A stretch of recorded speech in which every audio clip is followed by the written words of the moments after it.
بسم اللہ الرحمن الرحیم۔ السلام علیکم ورحمۃ اللہ وبرکاتہ۔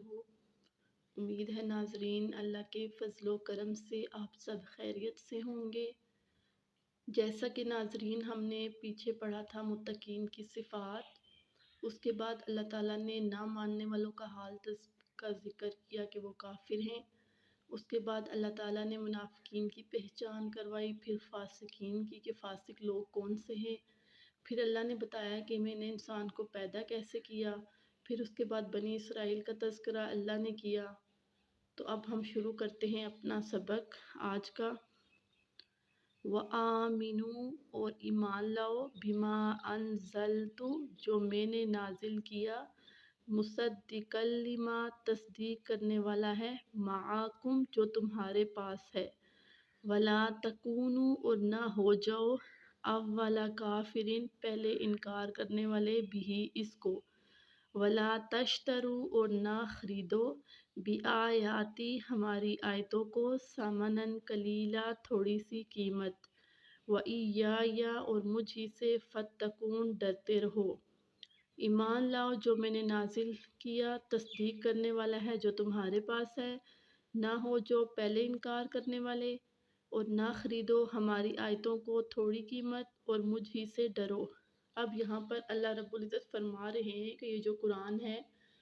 تمہارے پاس آیا، اور جو نبی کریم صلی اللہ علیہ وسلم ہیں ان کا تذکرہ میں نے پہلی کتابوں میں بھی کیا تھا، تو تم ان کے انکار کرنے والے نہ بن جاؤ۔ پھر اللہ رب العزت فرما رہے ہیں کہ اس کو تھوڑی قیمت مت خریدو۔ اس سے مراد یہ ہے کہ جب انسان قرآن میں کوئی اور حکم ہو اور دوسرے کا دل خوش کرنے کے لیے اسے کچھ اور بتائے، یا مثال کے طور پر اپنے پاس سے کوئی فتویٰ دے دے، اپنی من پسند سے کسی کو کوئی مسئلہ بتا دے، کسی کو کوئی بات بتا دے، تو اللہ رب العزت نے فرمایا کہ ایک عالم کے لیے بہت ضروری ہے کہ وہ قرآن کو اپنی خواہش کے مطابق نہ بتائے، بلکہ جو قرآن میں ہے وہ صاف صاف بیان کرے۔ تو یہاں پر اس سے مراد یہی ہے کہ قرآن میں کچھ اور حکم ہو اور ہم کچھ اور بتا رہے ہوں، یا مثال کے طور پر ایک مجلس میں بہت سے بندے ہوں اور آپ قرآن کا درس کر رہے ہوں، تو کوئی بندہ آپ سے کہہ دے کہ آپ نے یہ مسئلہ میرا بتانا ہے، حالانکہ وہ قرآن کے اندر نہ ہو، تو اللہ رب العزت نے فرمایا کہ تم اس طرح قرآن کے لیے کسی کے من پسند فیصلوں پر نہ چلو، بلکہ وہ بات بتاؤ جو قرآن میں صاف صاف بیان کی گئی ہے۔ یہاں جو ہے نہ خریدو تھوڑی قیمت سے مراد یہی ہے۔ پھر اللہ رب العزت فرماتے ہیں وَإِيَّايَ فَاتَّقُونَ کہ تم اس بات میں مجھ سے ڈر رکھو، مجھ سے ڈرو، یعنی قرآن کو اپنے پاس سے کوئی من گھڑت باتیں قرآن کی مت کرو۔ پھر اللہ رب العزت فرماتے ہیں وَلَا تَلْبِسُوا الْحَقَّ اور نہ ملاؤ حق کو بالباطل باطل کے ساتھ، وَتَكْتُمُوا الْحَقَّ اور تم چھپاتے ہو حق کو، وَأَنْتُمْ تَعْلَمُونَ اور تم جانتے ہو۔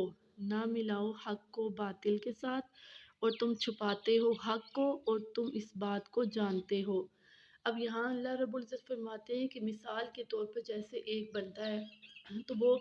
دین کا بھی کرتا ہے، یعنی نماز پڑھتا ہے، روزہ رکھتا ہے، ظاہری طور پر ہم اس کو دیکھتے ہیں ہم بہت دیندار ہے،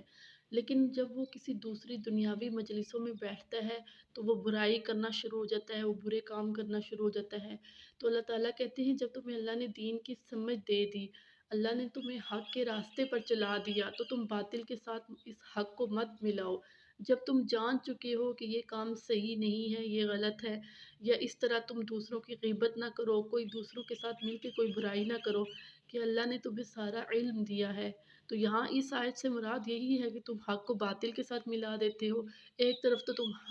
ساری دین کی باتیں کرتے ہو، حق پہ چلتے ہو، دوسری طرف جب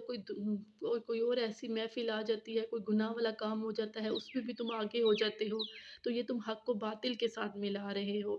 اور تم چھپاتے ہو حق کو، اور تم تعلمون اور تم جانتے ہو، اور اس ٹائم تم حق کو چھپا دیتے ہو کہ جب تمہیں معلوم ہے کہ اس کام میں اچھائی نہیں ہے، یہ کام اچھا نہیں ہے، تم اس کے بارے میں علم رکھتے ہو لیکن اس ٹائم تم اس کو چھپا دیتے ہو، پس سے پشت ڈال دیتے ہو، وہ تم تعلمون اور اس بات کو تم خود جانتے ہوتے ہو کہ یہ کام صحیح نہیں ہے اور پھر بھی تم اس کو کرتے ہو۔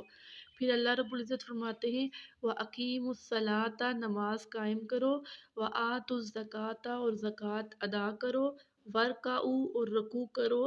مع الراکعین رکوع کرنے والوں کے ساتھ۔ اب یہاں اللہ رب العزت فرماتے ہیں کہ نماز کو قائم کرو۔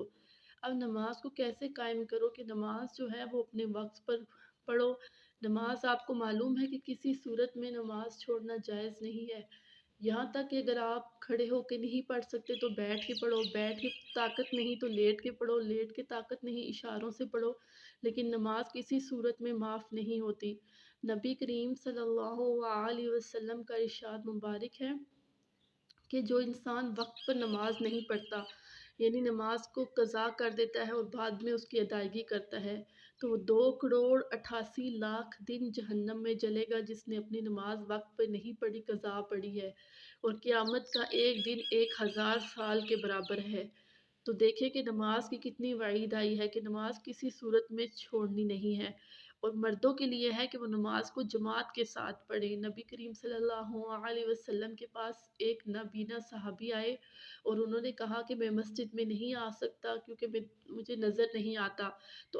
کیا میں گھر نماز پڑھ لوں؟ تو آپ صلی اللہ علیہ وسلم نے فرمایا کہ جی، لیکن جب وہ جانے لگے تو آپ صلی اللہ علیہ وسلم نے انہیں واپس بلایا اور پوچھا کہ کیا آپ کے گھر میں اذان کی آواز جاتی ہے؟ انہوں نے کہا کہ جی، تو نبی کریم صلی اللہ علیہ وسلم نے فرمایا اگر آپ کے گھر میں اذان کی آواز جاتی ہے تو پھر آپ ہر حال میں مسجد میں تشریف لے کے آئیں۔ یعنی نابینا تھے لیکن پھر بھی ان کو گھر میں نماز پڑھنے کی اجازت نہیں تھی۔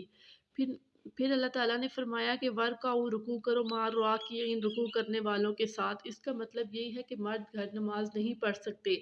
کہ وہ رکوع کرنے والوں کے ساتھ رکوع کریں، مطلب یہ ہے کہ باجماعت نماز پڑھیں۔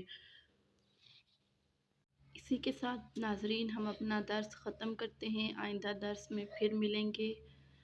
ناظرین اللہ سے دعا ہے کہ اللہ تعالیٰ آپ کے لیے اور میرے لیے اجر کا باعث بنائے، دنیا میں بھی اور آخرت میں بھی،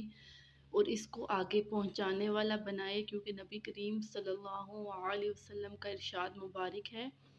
بلغوا عنی ولو آیا، کہ تم آگے پہنچاؤ اگرچہ تم مجھ سے ایک آیت بھی سنو۔ تو اللہ تعالیٰ اس کو ہماری عملی زندگی میں بھی داخل فرمائے، آمین۔ ملیں گے اگلے درس میں، تمت بالخیر، اللہ حافظ۔